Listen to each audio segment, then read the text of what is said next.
हम इस वीडियो में अशुभ की समस्या का परिचय पर विचार करेंगे।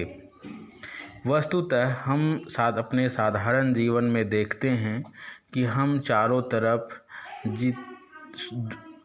दुखों से घिरे हुए हैं, चाहे वह मानसिक दुख हो, चाहे वह शारीरिक दुख हो, चाहे वो व्यक्तिगत दुख हो, चाहे वो सामूहिक दुख हो।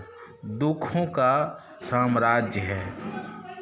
हम यह नहीं कह सकते या कि कोई भी व्यक्ति ऐसा नहीं कह सकता कि उसका जीवन सुखमय है, केवल सुखमय है, सुख से ही भरा हुआ है।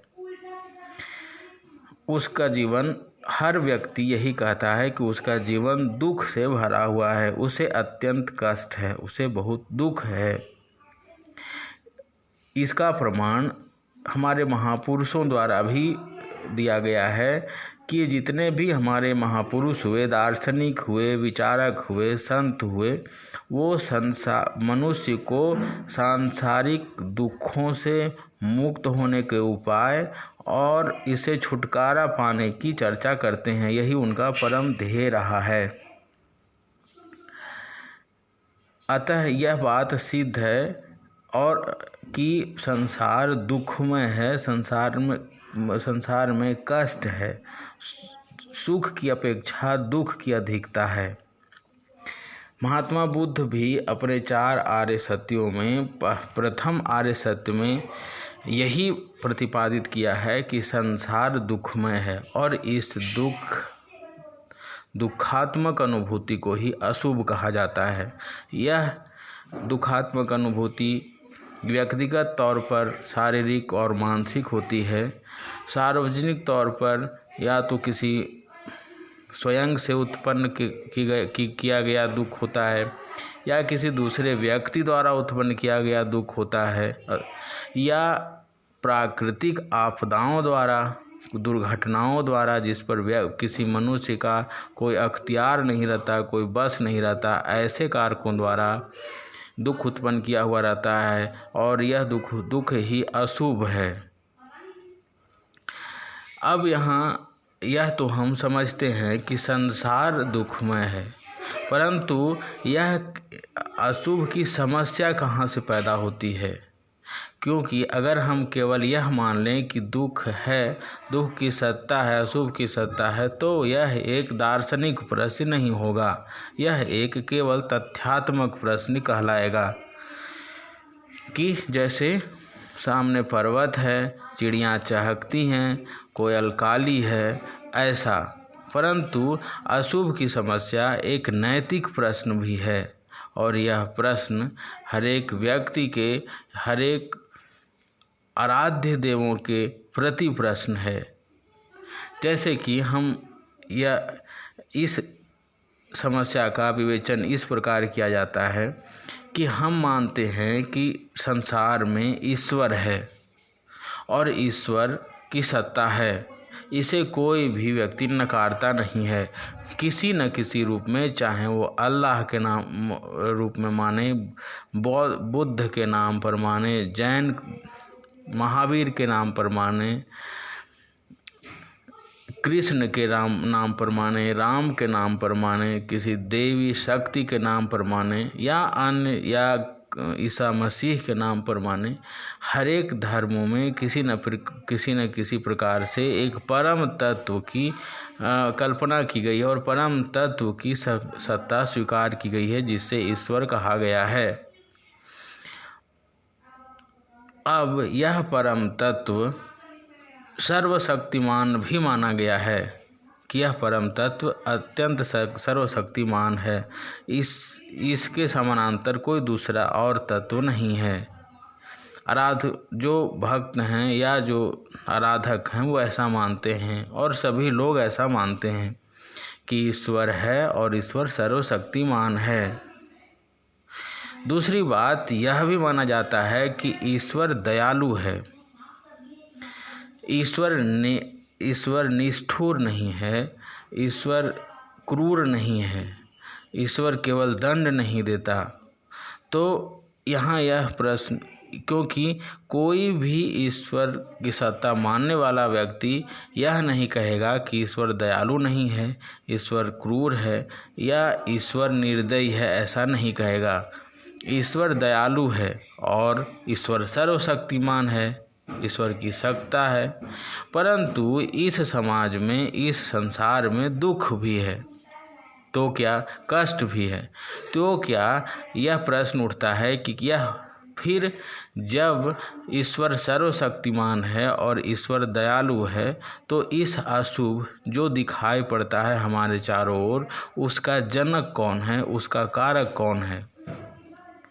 या तो कारक वही हो सकता है जो व्यक्ति दयालु न हो, जो निष्ठुर हो और जो क्रूर हो, वही दुख उत्पन्न कर सकता है। या यदि कोई ऐसी व्यक्ति है जो वो निष्ठुर है या दयालु नहीं है या क्रूर है और वह दुख उत्पन्न किया है और ईश्वर है, तो वह व्यक्ति जिसने दुख उत्पन्न किया है वह ईश्वर से सर्वशक्तिमान है, ईश्वर से भी ज़्यादा शक्तिमान है। तो यह बात भी ईश्वर को मानने वाले लोगों को मान्य नहीं होगा। तो यहाँ एक विरोधाभास होता है कि अशुभ तो है, परंतु अशुभ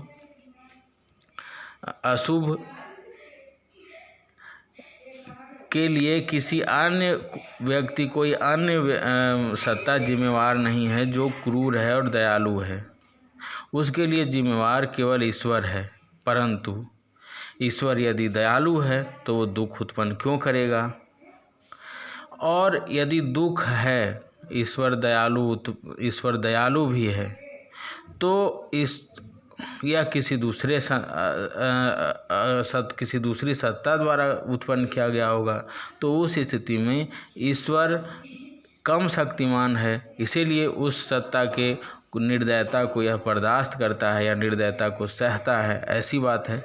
तो ऐसा भी मानना ईश्वरवादियों के हित में नहीं है और वो ऐसा मानते भी नहीं हैं।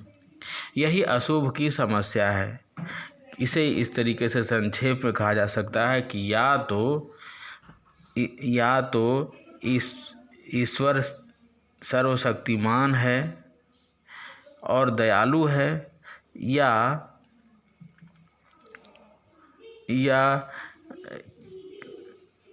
या इस संसार में अशुभ नहीं है।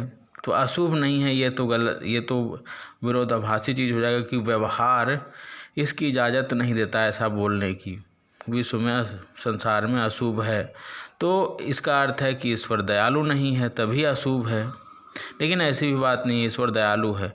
तो क्या फिर ईश्वर जब दयालु है तो यह अशुभ किसी क्रूर सत्ता द्वारा दिया गया हो जो ईश्वर के अधीन नहीं है?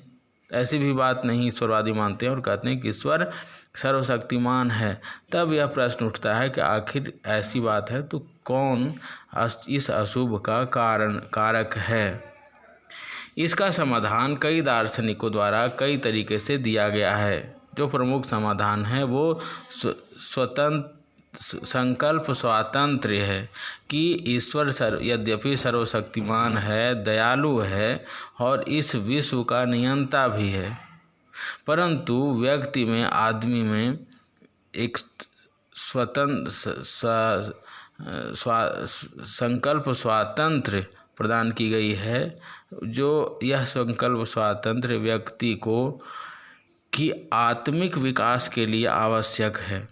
अतः उस आत्मिक विकास के दौरान या जब उस स्वतंत्रता के प्रभाव के कारण जो व्यक्ति है वो मार्ग से भटक हो जाता है, मार्ग से च्युत हो जाता है, अनैतिक कार्यों में संलग्न हो जाता है, अधार्मिक कार्यों में संलग्न हो जाता है, इसलिए उसे दुख प्राप्त होता है।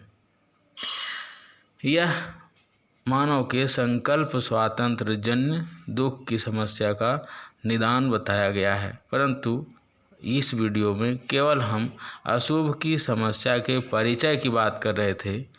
अशुभ की समस्या के परिचय के पश्चात अशुभ कितने प्रकार का होता है, उसके जनक कौन कौन है, उसे कौन लोग उत्पन्न किए हैं या उसकी सत्ता स्वयं में है, इन सब बातों की चर्चा हम अगली वीडियो में करेंगे। धन्यवाद।